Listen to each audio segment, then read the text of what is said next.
how to remove outline of a text box in MS Word. Hey everyone, welcome back to the channel. If you are new here, don't forget to hit the subscribe button and turn on the notification bell to not miss any updates. So let's get started. Open up your Microsoft Word. Now to insert a text box, go to insert in the ribbon bar and then go to shapes.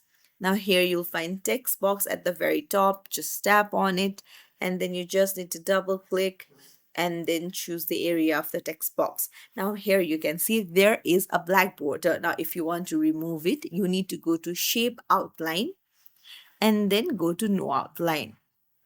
There you go. Now you can type in anything in the box, but it will have no outline. It's as simple as that.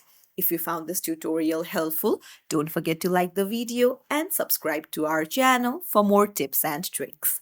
Thank you for watching.